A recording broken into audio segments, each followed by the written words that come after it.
आजकल मैं देख रहा हूँ कि नोएडा की सोसाइटीज़ और गुरुग्राम की सोसाइटीज़ में ऐसे बहुत सारे सर्कुलर्स आ रहे हैं जो कहते हैं कि dogs will not be allowed inside the lift. क्या ये as per the law permissible है या नहीं? दूसरी एक और चीज़ ये कर रहे हैं कि अगर किसी डॉग को एलिवेटर में अलाउ कर रहे हैं तो वहां पर उसके लिए एक additional charges, additional cost bear करनी पड़ती है। Let me tell you here that both these kinds of circulars will be unconstitutional and invalid in the eyes of law, and there are two reasons for that. There have been so many judgments which have been passed by state consumer forums which have held that dogs are like the family member of the person who have them.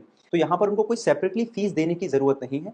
और दूसरा, उनको lift या elevator को use करने से disallow नहीं किया जा सकता because it will be contrary to article 51 capital A clause G of the constitution of India which says that it is the responsibility of every citizen to have compassion for all the living creatures। और यहाँ पर एक और बात समझने की जरूरत है कि जो भी पेट ओनर हैं, डॉग ओनर हैं, उनकी भी इक्वल रिस्पॉन्सिबिलिटी बनती है कि वो अपने डॉग को केयरफुल तरीके से लेके जाएं और वो किसी को काटे नहीं। अगर वो किसी को बाइट करता है then as per section 289 of Indian penal code 6 महीने तक की सजा और 1000 रुपए तक का फाइन उनको बेयर करना पड़ सकता है। तो यहाँ पर दोनों पार्टीज में, जो डॉग का ओनर है और जो सोसाइटी के दूसरे लोग हैं, उनको एक बैलेंस करने की जरूरत है। इसका एक बहुत रेलिवेंट जजमेंट है जो स्टेट कंज्यूमर फोरम महाराष्ट्र ने दिया था 2014 में। केस का नाम है OLVPS वर्सेस एल्विन डूजा 2014। See you tomorrow.